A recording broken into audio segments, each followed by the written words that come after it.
안녕하세요. 길에게 길을 묻다 하봉길 감독입니다.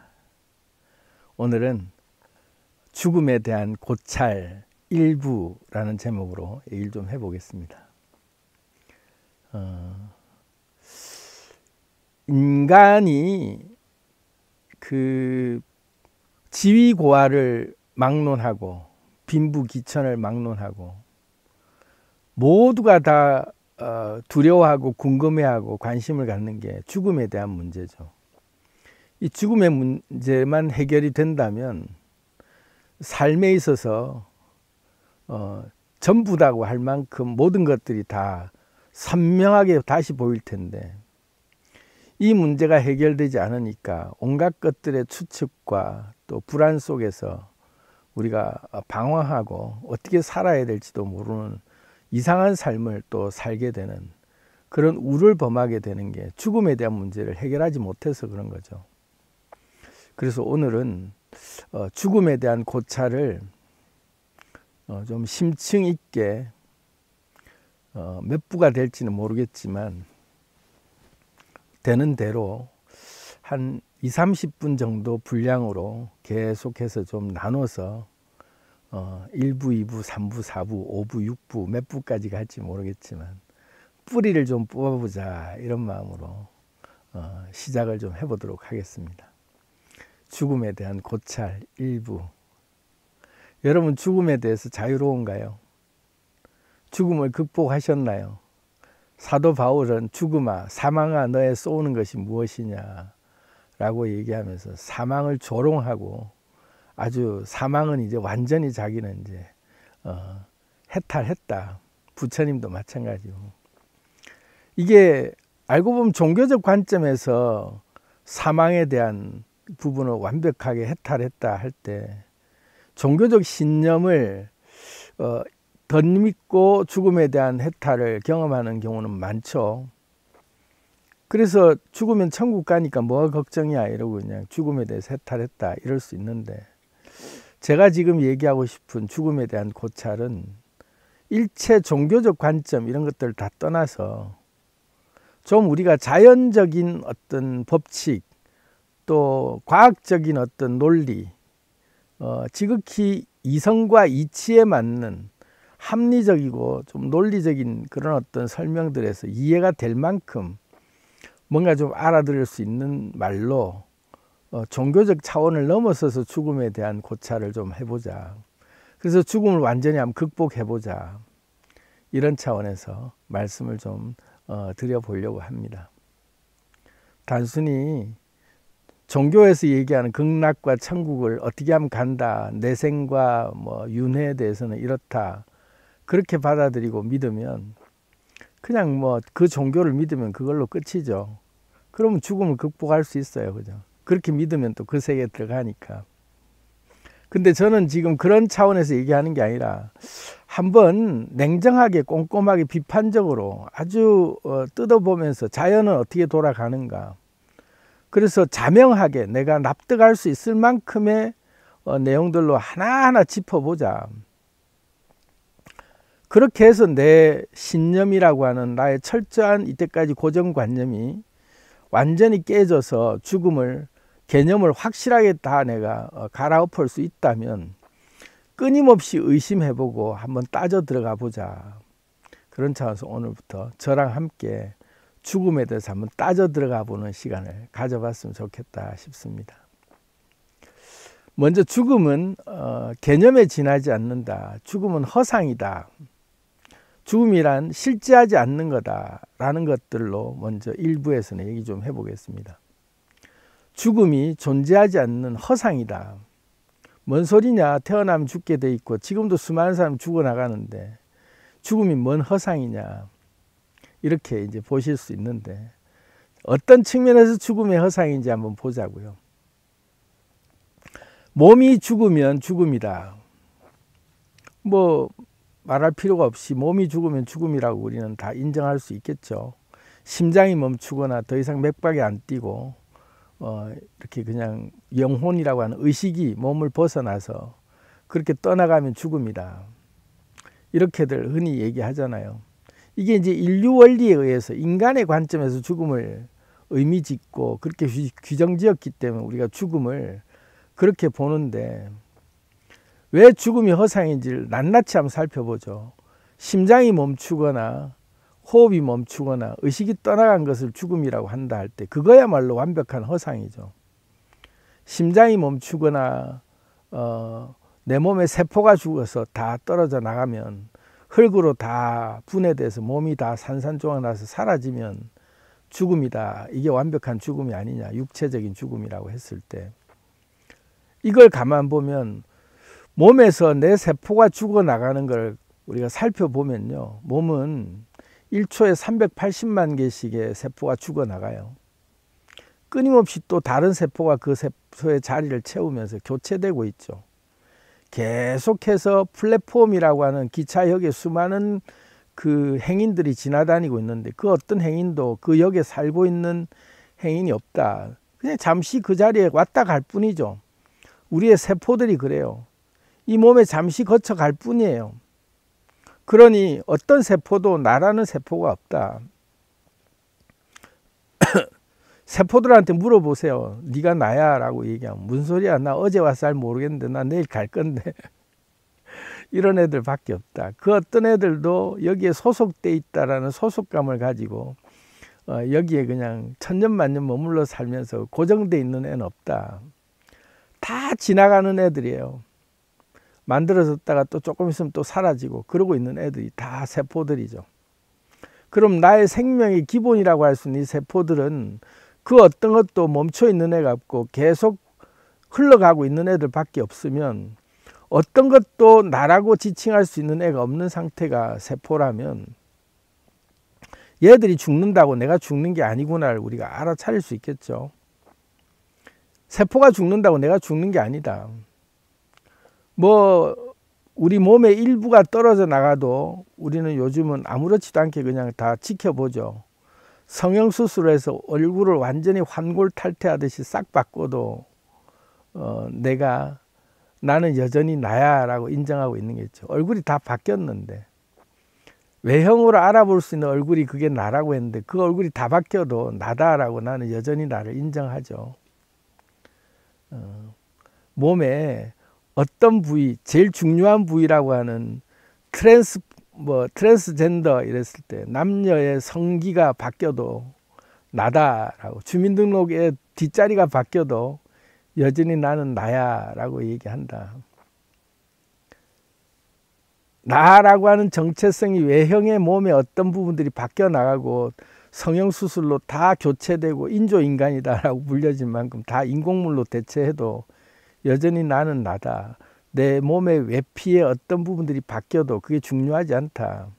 이제 점점 우리는 더 보철적 존재로서 우리 몸이 점점 더 우리 몸이 광물과 생물의 공진화가 일어나는 중이에요. 그래서 몸이 다 기계로 대체돼도 하나도 이상할 것 없는 상태를 받아들이고 있죠. 뇌 컴퓨터 칩을 이식한다든지, 팔의 어떤 부분들이 떨어져 나간 그 어떤 그 사족을 다 교체해서라도 기계로 다 교체한다든지, 내 몸의 신장이나 장기들을 다 인공물로 대체하거나 또는 다른 장기들을 우리가 다 대체받아서 그렇게 이식을 해도 여전히 나는 살아있는 거죠. 몸에 어떤 그 부위, 어떤 기관들이 바뀌어도 여전히 나는 나다. 그래서 어떤 특정한 뭔가가 나다라고 정의 내릴 수 있는 게 탁 찍어서 이것이 나의 모든 것들이다 라고 얘기할 수 있는 게 없죠. 몸은 다 갈려도 나는 여전히 존재하고 있다라고 하는 내 의식은 항상성, 통일성, 일관성을 유지하고 있는 내 의식이 어떻게 바뀌어도 나는 나다라고 내가 붙잡아주고 있는 한은 나는 여전히 나죠. 그죠? 나라는 통일성을 내가 유지시킬 수 있어요. 몸 따위 아무리 바뀌어도 상관없다. 그리고 정반대로 몸의 한 부분이 살짝 잘못됐는데, 뭐 쌍꺼풀 수술했는데 눈이 좀 이상하게 돼가지고 그걸 비관해서 자살한 사람도 봤고, 코를 좀 오똑 세우고자 코 수술을 했는데 잘못돼가지고 계속 이것저것 얼굴을 손대다가 너무나도 마음에 안 들게 돼서 자살하는 사람도 봤고, 온갖 부위에 내가 몸을 손을 댔는데 그게 내 마음에 안 든다고, 아 이번 생 망했다고 자살한다. 몸의 한 부위가 잘못됐는데 전체 내가 잘못됐다라고 인식하면서 그것 때문에 내 인생 전체가 망가졌다라고 그렇게 판단 내리고 인생을 아예 망가진 인생, 망한 인생이라고 판단 내리고 끝내버리는 사람들이 많더라. 그것뿐인가요? 어디 사업을 했는데 사업체가 망했어요. 그러면 내가 잘 나가고 내가 내 메인이라고 생각했던 그 어떤 것들이 하나가 잘못됐는데 내가 다 잘못됐다고 판단하고 그걸로 자살하는 사람도 있죠.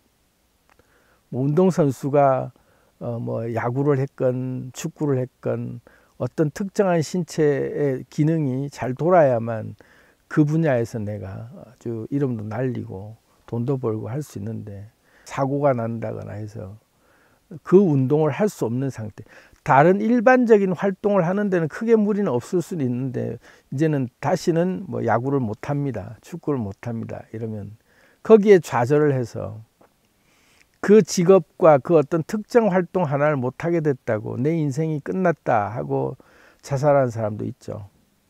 망했다 이거죠. 더 이상 나는 나라는 존재감이 이제는 다 상실됐다.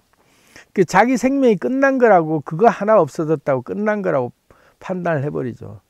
남녀간에 사귀었는데 실연을 했는데 난 더 이상 살 의미가 없다 하고 죽기도 하고, 자기 자신이 알고 봤더니 신체가 다 갈려나가도 여전히 나라고 내가 붙잡아주고 있는 내가 있을 때는 아무리 다 갈려나가도 멀쩡하게 잘 또 나는 살아갈 수 있는데, 의수의족을 하고도 여전히 잘 살아가고 휠체어를 다 타고도 여전히 밝게 잘 살아가는 사람도 있고, 그런데 수술 좀 잘못해 가지고 뭔가 신체가 조금 이상하게 마음에 안 들게 됐다고 인생이 망했다라고 보는 경우도 있더라 이거죠. 그럼 그게 결국은 나를 기준하는 게 내가 살아있음을 내가 증명할 수 있는 나의 정체성의 기준들이 그런 신체 하나 없다고 해서 아무 문제가 안 되는 경우가 있는가 하면, 어떤 신체 하나 잘못되면 내 인생이 잘못됐다고 아예 전체를 다 싸잡아서 내가 내 인생이 끝이다라고 그렇게 보는 그 관점이 무엇에 달려 있는가. 결국 신체 외부의 어떤 문제가 아니라 내가 개념을 어디까지가 나이냐라는 그 개념을 내가 이것이 전부다라고 규정을 지으면 그게 결국은 나의 전부가 돼 있고, 그런 것들은 얼마든지 내 일부야, 그러니 교체돼도 아무 문제 없어 하면 그게 아무런 문제가 안 되는 삶을 또 살게 되는 거죠. 근데 이걸 모르면 우리가 신체가 나다라고 할 때 부모로부터 받은 머리카락도 손대면 안 된다, 단발령에 거부하고 목숨을 다 끊는 그런 막 우리가 행동들을 할 때도 있었잖아요. 불과 백몇십 년 전 얘기예요. 머리카락도 자르면 안 된다는 시절에서 이제는 우리가 뭐 온갖 뭐 머리를 온갖 그 상태로 다 괴롭히고 가발도 뒤집어 쓰고 별의별 걸 다 우리가 다 커스터마이징해서 머리를 바꾸잖아요. 얼마든지 바꿀 수 있다. 왜? 이게 나의 일부라고 하는 게 나의 전부가 아니라 내 도구에 지나지 않는다를 알기 때문에 몸을 마음껏 바꿔보는 거죠. 성전환도 그래서 할 수도 있는 거고 성형수술도 할 수 있는 거고, 이제는 뭐 성형수술은 아무 문제가 안 돼요. 그죠? 뭐 문신하는 것도 마찬가지로 멋으로 문신을 그냥 요란하게 해도 되고 다 괜찮다. 왜? 내가 쓰는 도구를 나한테 맞게 커스터마이징 하는 거는 취향에 따라 얼마든지 바꿀 수 있다. 그럴 때는 몸이 가볍게 느껴지죠. 이것만 내가 막 그냥 목매일 것이 아니다. 편하게 난 얼마든지 개조하면 된다 하고 마음에 안 들면 바꿔버린다 이거죠. 자, 그러면 신체가 사라지거나 신체가 특정한 부위가 잘못됐다고 해서 내가 잘못된 게 아니면 신체라는 건 결국은 알고 봤더니 내가 사용하고 있는 한 일부의 도구에 지나지 않는구나. 이걸 저는 이제 표현을 디바이스라고 표현을 해요. 도구다 이거죠. 내 몸이라고 하는 것은 나의 전부가 아니라 결국 내가 쓰고 있는 도구, 나의 몸의 일부에 지나지 않는다. 그러면 나의 몸은 궁극적으로 내 몸의 경계는 어디까지가 나이냐. 신체라고 하는 외부에 보여지는 이런 몸들의 어떤 형태가 아무리 변해도 이것은 내 몸의 한 지극히 나를 구성하고 있는 일부에 지나지 않고 우리는 보철적 존재로서 수많은 다른 몸들을 나는 계속 가지고 있구나를 그 다음에 이제 확장하면 보여요. 세포뿐만 아니라 내 몸이 확장되는 내 몸이 어디까지인가를 좀 보자면, 일단 지금 우리는 이 몸을 벗어난 상태가 일단 지금 좀 힘들잖아요. 몸만 나다라고 하는 것만 확실하게 개념을 벗을 수 있어도 많이 자유로워지는데, 몸과 나는 절대로 분리될 수 없는 상태다라고 우리가 철석같이 몸을 붙잡고 있다면, 의식이 절대로 몸을 벗어나서는 안 된다라고 만약에 우리가 꽁꽁 묶어놓고 절대로 나는 의식을 여기서 나는 떠나지 않겠다라고 여러분들이 살 수 있나요? 일상생활 속에 95%를 의식을 떼놓고 산다. 몸이 혼자 돌아다니게 그냥 우리는 딴 데 가서 살아요. 95%의 시간을 자율주행 모드로 그냥 알아서 몸이 저절로 지내게 만들고, 그 95%는 우리가 정신을 딴 데 두고 산다. 몸이 알아서 하고 있는데 정신이 같이 붙어 있는 게 아닌 상태로 살고 있어요. 몸과 정신은 항상 분리되어 있는 상태다. 그리고 잠들면 일과 시간, 우리가 24시간 중에 8시간을 잠든다 할 때, 잠들 때는 의식이 완전히 분리된 상태로 몸을 아예 잊은 채로 살죠. 몸과는 따로 살고 있잖아요. 정신세계라고 하는 꿈속 세계에 그냥 돌아다니면서 몸의 내 신분과 몸에서 일어나고 있는 것들을 하나도 못 느끼고 그냥 꿈속에서 느끼는 걸 실제라고 믿고 더 생생하게 느끼면서 지내고 있는 시간들이 하루에 8시간은 그렇게 지낸다. 깨어있는 시간도 95%는 우리가 의식이 나간 채로 산다. 그러면 과연 내 몸에 내가 절대로 나는 이 몸을 벗어나서는 나는 살 수 없는 존재야 라고 하는 생각이 엄청난 착각이었다는 걸 알 수 있잖아요. 몸 없어도 의식은 잘 또 돌아다닌다. 지금도 여러분들이 여기에 있는 이 순간이 지금 이 순간 현존할 수 있나요? 지금 이 순간 현존을 못해요. 우리는 끊임없이 과거, 미래, 또 여기 아닌 저기를 계속 기웃거리면서 두리번거리면서 여기저기를 계속 돌아다니는 게 의식이에요. 몸에 가만히 있지 않아요. 잠시 들어왔다 나갔다 하는데 그 들어왔다 나가는 그 순간은 찰나에 지나지 않고 계속해서 딴 데를 기웃거리며 돌아다니죠. 앉아있는 동안에도 공상, 상상, 망상을 하면서 계속 딴 생각을 하고 있기도 하고 멍 때리기도 하고, 그러면서 몸을 잊어버린 상태로 우리는 돌아다니는 게 기본이다. 우리는 이걸 뇌에서는 디폴트 모드라고 해요. 디폴트 모드, 기본 모드다 이거죠. 기본 모드가 자율주행 모드다. 의식이 안 들어와 있다. 의식이 나간 상태를 죽음이라고 한다면 우리는 일상생활의 95%를 죽은 상태로 산다. 몸은 지 혼자서 로봇이 자율주행으로 움직이듯이 그냥 지 혼자 알아서 움직이는데 이거는 내가 아니다 이거죠. 내가 아니다라고 하는 게 내 의식이 관여하지 않는 상태에서 몸은 알아서 지정한 대로 경로 따라 움직이고 있는 로봇에 지나지 않는다. 그러면 나라고 하는 의식이 95% 나가 있고 잠들 때도 늘 나는 몸을 잊어버린 상태로 있고, 그리고 몸이 없어도 나는 존재하고 있는 상태가 디폴트 모드라면 이걸 정말 집중해서 잘 들어야 돼요. 몸이 없어도 존재할 수 있는 상태를 디폴트 모드라고 한다. 또 몸도 역시 마찬가지로 의식이 없이 존재할 수 있는 모드를 디폴트 모드라고 한다. 기본 모드가 95%가 우리는 몸이 없이 지낼 수 있는 상태로 우리는 자유롭게 의식 상태로 있다 이거예요. 몸하고 따로 놀고 있는 상태로 우리는 잘 살고 있다. 몸을 벗어나면 내가 소멸되고 아예 영혼이 나는 벗어나서 마치 나는 그 귀신처럼 떠도는 상태처럼 마치 우리가 굉장한 두려움을 가지거나 그런 어떤 착각을 하는데, 평상시 우리는 늘 딴 데 다니고 있다. 번쩍번쩍 하면서 양자도약을 하면서 동해 번쩍 서해 번쩍 계속 여기저기를 우리는 여기서 나타났다 저기서 나타났다 하고 있어요. 생각할 때 생각해 보세요. 여기 있는 게 아니라 잠시 딴 생각하면 거기 가 있죠. 그리고 거기 가 있는 순간 거기에서의 모든 오감들을 내 스스로 막 느끼면서 생생하게 다 경험하고 있죠.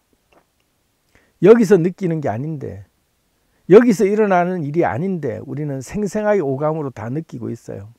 그 오감으로 느끼는 게 몸에서 느끼는 게 아니라 내 뇌에서도 느끼는 게 아니라 내 의식이 느끼면 내 뇌가 뒤따라 반응할 뿐이에요. 희한하죠. 그래서 에너지가 먼저고 입자로 느껴지는 것, 감각으로 느껴지는 건 뒤에 따라오게 돼 있는데 이걸 입자로 감각으로 느끼니까 내가 의식이 다 느끼는구나라고 우리가 또 거꾸로 해석을 하는데 안 그래요. 먼저 와요. 에너지가 먼저 느끼고 입자가 그 다음에 반응을 하는 게 이제 신경 전달 물질도 그 다음에 반응하면서 나오거든요. 에너지가 항상 먼저예요. 다시 말하면 의식이라고 하는 내 생각이 먼저 작동하면 거기에 따라서 입자가 다시 만들어지고 그러기 때문에 경험한다라고 할 때 내 의식이 먼저 경험을 하는 거죠. 자, 그런데 내가 의식이 경험한다라고 할 때 몸 바깥에 벗어난 상태에서 내가 경험하고 있는 것을 몸이 다시 느끼는 상태라면 그 순간에 내가 몸을 만들고 들어오는 거예요. 이게 이제 좀 개념이 조금 모호할 수 있는데 내가 죽음에 대해서 극복하려고 그러면 나는 살아있는 상태가 어떤 상태가 살아있는가에 대한 정확한 개념을 좀 잡을 필요가 있는데 몸 안에 의식이 있고 숨 쉬고 있고 몸과 내가 의식이 일체가 돼서 함께 내가 느끼고 있는 상태를 살아있다라고 하는 게 착각이었다 이거죠. 그게 살아있는 게 아니었다. 살아있다라고 하는 것은 내가 생생히 의식하면서 내가 인지하고 관찰하고 있는 관찰자로서 내가 지각하고 있는 상태를 살아있다라고 하는 게 맞잖아요. 그걸 보면 더 중요한 게 뭐냐? 의식이 몸과 함께 움직여지고 있거나 의식이 없을 때는 살아있다라고 할 수 없는 거구나. 그럼 의식이 평상시에도 늘 몸 바깥에 있는데 평상시에도 내가 살아있다라고 할 수 없는 상태냐? 평상시에 왜 우리가 살아있다라고 느끼냐면 생생하게 내가 느끼고 있기 때문에 살아있다라고 하는데 그 느끼는 게 의식으로 생각으로 마음으로 느끼는 게 그 95%를 마음으로 느끼는 게 다기 때문에 그게 우리가 생생하게 느끼는 거예요. 꿈에서 느끼는 것도 생생한 이유가 마음이라고 얘기할 수 있는 의식으로 생각으로 그걸 다 생생하게 더 강하게 느낄 수 있기 때문에 그게 마치 실물과 같은 생생함을 느낄 수 있잖아요. 똑같아요. 일상생활 속에서도 우리가 의식이 있는 상태에서 느끼는 모든 것들이 마치 몸이 느끼는 것처럼 생각하는데 몸에서 외부 자극이 들어와서 내가 다시 의식으로 느끼는 것처럼 생각하는데 내 마음이 그렇게 느껴지고 내 생각이 그렇게 느낄 때 뒤늦게 몸이 반응하면서 뒤따라오고 있는 건데 그걸 우리는 싱크가 다 맞아서 몸하고 동시에 일어나기 때문에 내 몸과 의식이 연결돼 있다. 그래서 하나다 이렇게 우리가 생각하는데 안 그래요. 따로 놀아요. 그래서 우리가 표현을 그런 말 많이 하죠. 마음 따로 몸 따로 논다 이런 말도 하고 내 생각은 지금 현실하고 전혀 상관없는데 혼자 생각이 불안하거나 하면 공황장애가 와버리죠. 현실에서는 아무 위협될 것도 없는데 괜히 불안한 거예요. 그 지독한 그 경직 상태에서 너무나도 몸이 통증이 오면서 고통을 느끼는 게 외부에 자극이 있어서가 아니잖아요. 내 생각 때문에 몸이 반응하는 거잖아요.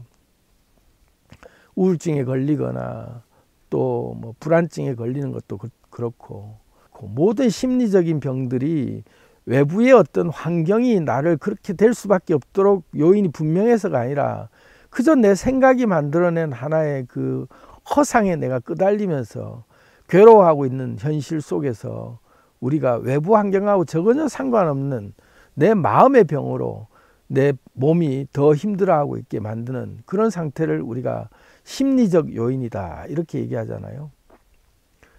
모든 병의 뭐 80% 90%가 심리적 요인에서 온다 이렇게 표현을 할 만큼 정신의 문제로 몸이 더 괴롭혀지는 게 알고 봤더니 외부 환경이 그래서가 아니라 내 마음이 그렇게 되는 순간 몸이 즉각 따라 반응하면서 몸 상태가 만들어지기 때문에 그렇게 힘든 거였죠.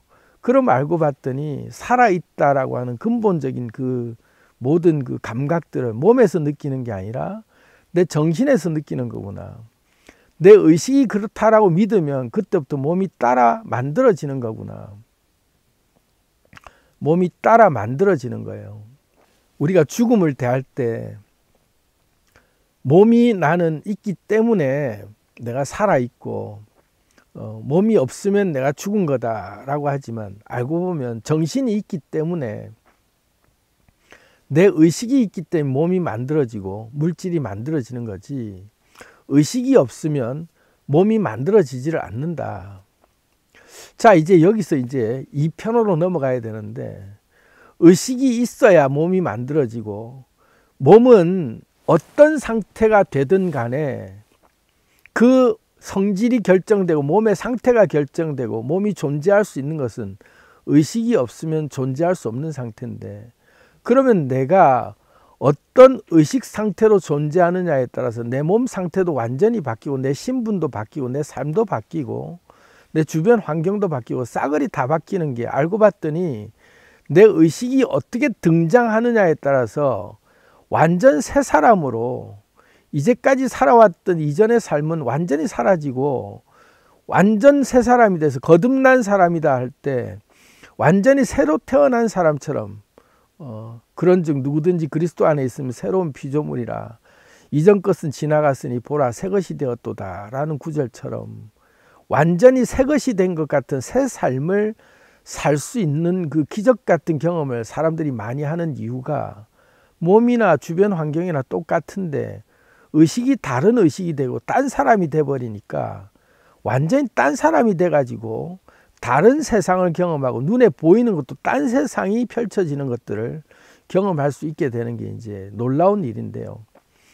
지금 이제 뿌리를 뽑기로 얘기했기 때문에 1부는 지금 여기서 마무리를 짓고 30분이 넘어가면 또 너무 지루하고 길어질 수 있으니까, 어차피 이제 길게 갈 거니까 1부에서는 우리 몸이 다가 아니고 몸이 전부가 아니다. 몸 없어도 살고 있다. 우리가 몸은 내버려 두고 살고 있는 게 실제였다. 우리가 이걸 명확하게 좀 개념을 한번 다시 의심하고 살펴보자. 의식이 있어야 몸이 있는 거다. 근데 의식이 항상 먼저 작동되고 의식이 먼저 그걸 느낀다라고 할 때 몸이 삽시간에 그걸 느끼면서 몸이 그때 만들어진다. 한순간에 만들어진다. 몸이 즉각 만들어지고 그때 자아도 즉각 만들어지게 돼 있다. 그 순간에 새로 내가 자아가 만들어지는데, 그 자아가 몇십 년 동안 또는 평생을 계속 그 자아로 살아온 듯이 서사적 자기를 만들어 가지고 그걸 스토리텔링을 일반성이라고 할 때 그냥 그대로 나는 늘 살아왔다라고 딱 갖다 붙여버려요. 원래부터 존재해 왔던 것처럼. 사실은 지금 만든 건데, 지금 만든 내 신분, 지금 만든 내 감정, 지금 만든 내 신체 감각인데 요즘 항상 그래야 하고, 나는 지금 이 상태가 계속 지금 이 상태로 굳어버렸어 라고 우리는 그걸 확정 지어버리죠. 알고 보면 지금 만들어진 건데. 그래서 세상은 5분 전에 창조됐다라고 하는 말들이 이게 그냥 그저 판타지나 아니면 그냥 우스갯소리로 하는 말이 아니에요. 내 의식이 5분 전에 로그인하고 들어오면 그 순간에 몸이 다시 만들어진다. 그래서 2부에서는 이제 몸이 어떻게 이제 삽시간에 만들어질 수 있고, 의식이 왜 삶과 죽음의 그 기준에서 의식이 기준이 돼야 된다라는 게 왜 그런지 이제 2부에서는 좀 말씀을 드리도록 하겠습니다. 사랑합니다.